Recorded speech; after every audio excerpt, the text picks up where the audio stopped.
Plates ready? This is Food School, Smarter, Stronger, Leaner podcast. Want to feel amazing, love the way you look in the mirror, and perform your absolute best in the gym, at work, and in life? You're definitely in the right place. Food. It's you. It builds every single cell of you. And if there is one thing every human being must master, it's food. Because at the very least, eating, you do it every day, several times a day, every single day. You might as well get good at it. I'm your host, Shurina from Create Yourself That Today, your personal nutritionist and plate watcher, your diet guide and explorer, your fat loss coach and food inspector. And just someone with a lot of passion and obsession and curiosity for healthy food, healthy diets, nutrition, optimized human performance, everything and absolutely anything you put in your grocery shopping cart, your fridge, on your plate, and in your mouth. It's my business. Food School, on a mission to help you eat better daily. It's the last time I talk about food. It's the last time I talk about food. Hey guys, and welcome back to another episode of Food School Smarter, Stronger, Leaner podcast. Today we are talking about differences in nutrition between genders, so female nutrition, male nutrition, and in more details we will talk about kids' nutrition because kids is our future. It's our future generation. And we need to really take good care of our kids' food intake, nutrition, nutritional needs, and health at these crucial stages in their life when life essential systems are being developed, like our brain, our gut microbiome, our bone structure, and so many other systems. And a lot of things, a lot of systems, if we don't give our kids all the building blocks that their bodies need to develop properly, they will never have a second chance. Like once certain systems done developing, however well or however badly, that's it. Like you're not gonna get a second chance, and that's why it's so important to give our kids the best nutrition, not the worst of it. I'm blown away and really sad because of the fact that a lot of parents, they take care of their nutrition needs of their diet and they eat healthy, and then they give their kids all these snacks and junk foods because kids want it. But your kid has a very poor understanding of what their body needs and how it's going to affect their entire life. And believe me, they will thank you for investing into their health and setting up good healthy eating habits for life that will give them more health, more energy, more vitality, better life overall for throughout their whole life.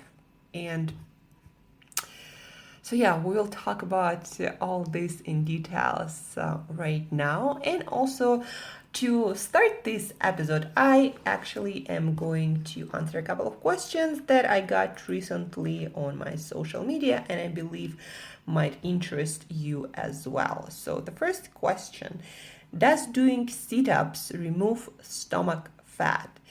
And the answer is no. Doing sit-ups, crunches, any sort of abdominal exercises, that will not remove belly fat or stomach fat. The only way to start removing that fat is to change your lifestyle and to change your nutrition. Doing sit-ups or for that matter a lot of other exercises, they will not result in weight loss or fat loss. Only when you change your lifestyle and nutrition, on top of that, you're gonna see some good results. And especially sit-ups, it's such a non-energy demanding exercise that no matter how many sit-ups you do, you might do your sit-ups all day long, it's still not gonna make a dent if you if everything else remains the same. So no, sit-ups do not remove stomach fat. What is more important in losing weight? What types of calories you consume or the amount of calories you consume? And guys, yeah, it's a very important question that a lot of people have and a lot of people ask me these days. And the answer is simple. You might hear a lot about, calorie restriction and how you need to restrict your calories to lose weight. But the truth is, most people gain weight not because they eat too much at the beginning, at least, but because they eat wrong foods, because the people do not eat enough nutrients that our body actually needs, because people don't sleep enough or have poor quality sleep because of a schedule, because of poor light hygiene, because of noise, and God knows what else. People do not manage their stress. People do not get enough of light exposure of the right kind that our body needs, and because of all of that, our bodily systems, they break down, and that's why people start gaining weight. And then of course your hunger levels increase, and your body, because of all these stressful factors, start to gain weight, retain weight, because that's what our body usually does when we are under a lot of stress, physical or emotional or both. We are not sure of the exact mechanisms how it all works, but it works that way.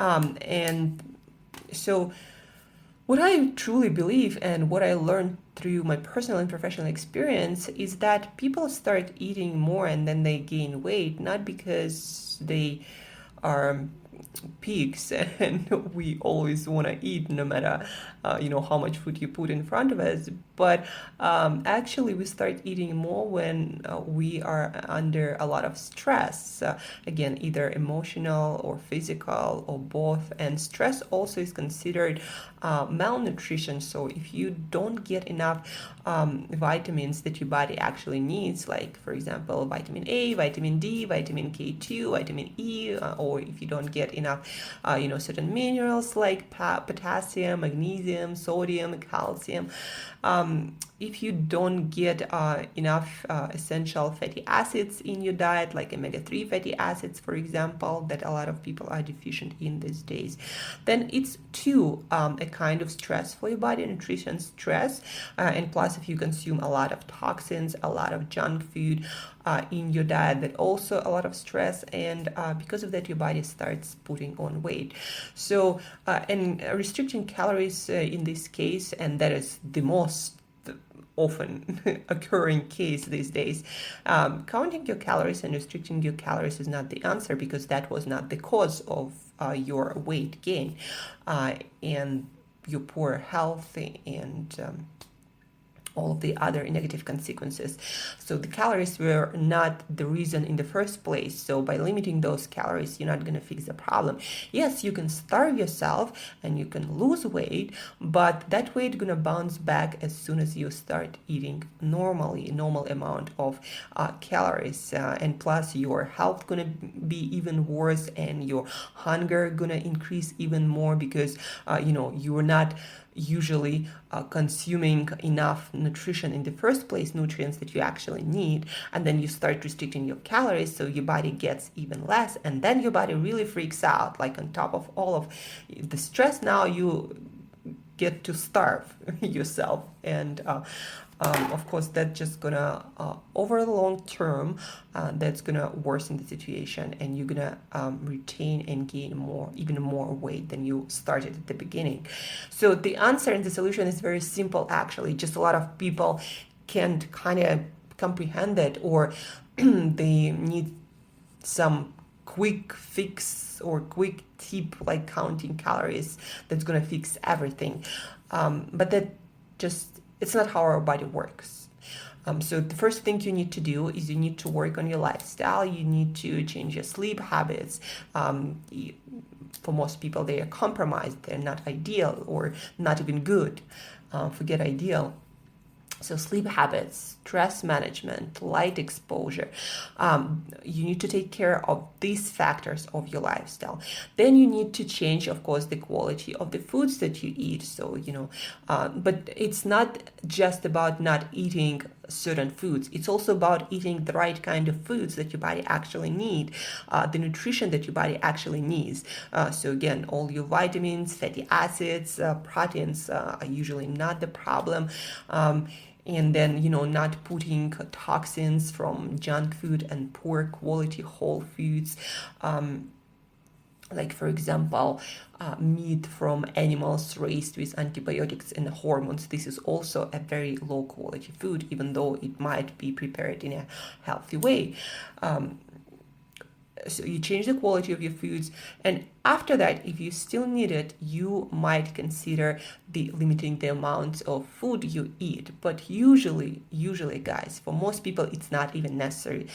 Unless you want to be a fitness model and you want to compete, you probably will never have to count any calories, because our body is good at maintaining its healthy weight once you supply your body what it needs when it comes to nutrition, and once you change your lifestyle so you don't have increased stress levels. And so the answer is the type of calories, but it goes even deeper, guys. You need to take care of your lifestyle as well, and decrease inflammation, decrease stress, provide your body the nutrients that it needs, and then your weight loss is going to be really easy. So these are the questions I wanted to answer before talking about kids nutrition and nutrition differences in gender. So first, let's briefly talk about male nutrition and female nutrition. There is not so much of a difference, guys. Besides the fact that men, if we take a woman and a man of the same size approximately, men would usually need a little bit more calories. So somewhere in between 300 to 500 calories. That of course depends, on your lifestyle, on your activity levels, and some women might need more nutrition than some men, just because they're super active, and some men are super sedentary. So you need to take into account that too. But on average, if we take two pretty similar male and female, then a man would need more calories, 300 to 500 more calories, probably a little bit more protein, and a little bit more of other nutrients. And for nutrient differences, for males, for females, for kids, for older adults, so all these nutrition differences for vital nutrients, and there are like 26 or 27 of them.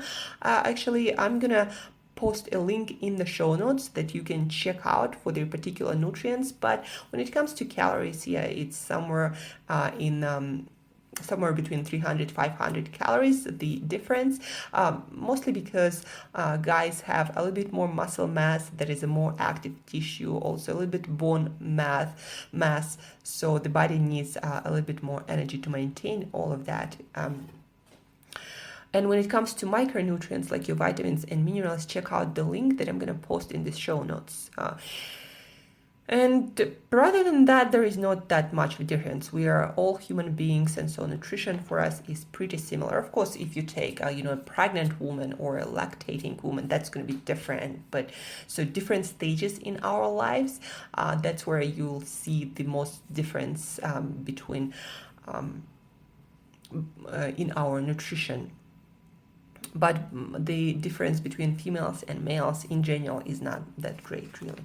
And then when it comes to kids, let's talk about some myth that you as parents might have, or future parents might have, on maybe grandparents or aunts and uncles. We all somehow usually have kids in our surrounding that life of who we can influence. First of all, the myth of baby's food. When I was growing up, I don't even remember any sort of baby's food. Like, baby's food is a very recent occurrence, mostly created by marketing companies because they needed to sell you something, to sell your kids something. and make more profits. Kids do not need special foods. In fact, most of the foods that was created for kids is actually dangerous for their health. And we learned by having either kids dying or having severe health problems that certain things we need to put in our kids food supply, or certain things we can't put in our food supply. So it's a huge gamble, guys. Babies foods, all these formulas, the best food to which there is no alternative made by a human is when your kid is born, you gotta breastfeed that kid because the composition of that milk will change in different stages of your kid's development, and no baby's formula can reflect those particular nutrition needs as well as your own milk given to your own kids will, because your body adjusts the nutrition based on what your kid actually needs, and no formula does that. And plus there are a lot of nutrients that we are still not aware of that you get from mother's milk. And once your kid starts eating foods, starts wanting to try foods and experiment with foods, then you should just match foods that you eat. And of course, as a parent, you need to be eating a whole food diet that is made of whole foods of the best quality. And for your kid, you just need to give, mash it and give it in a more digestible form. And that's it. That's the whole thing about kids' nutrition. Your kids do not need special kids' food. The special kids' food was not even created. It was not in the making 100 years ago for sure. And it only got better, quite recently. But before that, for the entire length of human evolution, babies did not need any baby's food, and we were just fine. In fact, we were better than fine. We were much better, in a better situation than most of the kids are right now. So baby's food, it's a dangerous experiment that you're running on your kids. Breastfeeding is still the best, and any nutritionist will tell you that, unless that nutritionist is sponsored by some baby's food company. That is 100%, guys. Another important point is a lot of parents complain about their kids being fussy around food and not eating, healthy food, but demanding junk food and all these crappy snacks. And then the same parents, their diet is not that good. And so the thing you want to understand, especially as a mom, your kids' nutrition preferences will start developing in your womb while you're nursing and then while you're lactating, because all these nutrients, they're going to circulate in your body and in your kid's body. First, you're going to share the same body with your kid, and then once lactating, certain nutrients will be transferred into your kid's milk. And it's been proven by science that even when you drink coffee, or anything alcohol, that ends up, some of it will end up in your kids, in the milk and in your kid's body. So if you're eating junk food, if you're consuming certain foods, don't be surprised that your kids will want the same foods.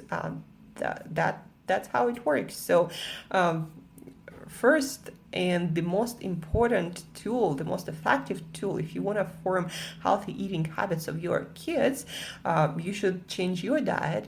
And first, that's going to influence your kids' diet preferences biochemically in your womb and while lactating through your milk. And then you're going to lead by example, because what kids see, especially in their really, really young age, they will imitate that. So if you eat a lot of whole foods, if you eat vegetables, if you eat fruits, if you eat nuts, all these, meats and organ meats and fatty fish, if you eat all of that, little by little, your kid will start getting curious and will start eating it. What you put on your table, your kid will eat. If you cook something for the whole family, your kid will eat it. That's as simple as that. Like, your kid is not going to demand some junk food out of nowhere. And yeah, once they're in school or in a kindergarten, they will see other kids eating something and they will experiment with that too. But you'd be surprised how much how much family eating culture will influence their food choices. Yeah, they will get curious, they will try things, they will try junk if it's around, but what's going to influence most of their food and eating choices and their food preferences is what you do at home from the beginning of their life, not what they try once in a while in some at a party or while at school or kindergarten. So don't make excuses and don't underestimate your family's eating culture, setting up your kids' eating habits. So take care of that. A lot of people ask me, should I limit my kids' diet when it comes to certain foods, like, for example, grains or dairy products? Or even some parents ask me about junk in their diet. And when it comes to junk and snacks, I would highly recommend to never introduce that to your kid at home. Like, if they see it somewhere and if they're curious, they will try it anyway. But at home, there is no need to have that. Your kids' nutrition requirements do not need any junk food. And just because you decide to allow it at home, it's not gonna make your kids' eating habits any better, or like, it's not going to improve anything in your kids' nutrition, really. So don't keep junk in your house. When it comes to grains, for example, or added sugars, I would highly recommend to avoid them as much as possible. There is no nutrition that your kids need from grains or from added sugars. Dairy products, good quality from a farm, non-pasteurized, that might work for some kids, especially in their young age when they have a lot of lactose digesting bacteria in their gut. But most mammals, we do not consume milk after we're done with getting milk from our moms, so I wouldn't include that also in their diet. Give them almond milk, coconut milk without all the additives that you might find in some products, and stick to that. When it comes to sugars and desserts, make sure that your kids that on your table, out in your house, you have sweet fruits. If your kid wants something sweet, they should be eating fruits. Of course, I would not limit anything like vegetables or starchy foods like sweet potatoes or any sorts of vegetables. Whole food, colorful vegetables and fruits and nuts and meats, I would not limit any of that. But when it comes to desserts, to sugars, I would not make your kid and my kid into a sugar addict. A dessert should be once in a while occasion, maybe like on their birthday, create this special thing, this cake, and make it really special. Your kids do not need sugar on a regular basis. Really, they do not. And another thing, I would start creating a ritual, a discipline around meals. So your kid does not grow up eating whatever, snacking all the time, but they actually have good habits, healthy eating habits that will serve them for life. So basically have breakfast, have lunch, have dinner at certain times, and make sure that your kid starts having some discipline around these times. That's how we grew up, and that's how you develop the best digestive health. You would have breakfast in the morning before going to school, you would have something at school like lunch, and you would have dinner when back home, and that's it. that's how our body works. Our body is really good.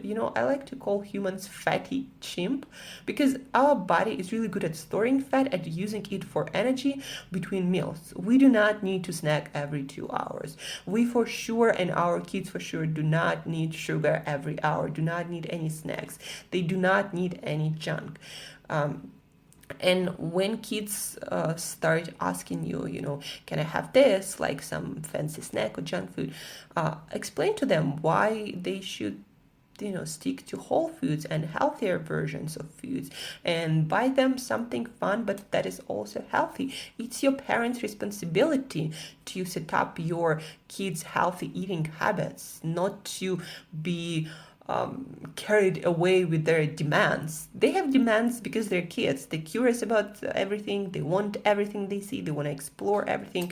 But it's your job as a parent to explain certain things to your kids and to set up them for life with better, healthy eating habits, not like most of our population that eats whatever, whenever, and then ends up with a bunch of diseases and metabolic problems and anxieties and other issues. So take responsibility if you decided to have a kid.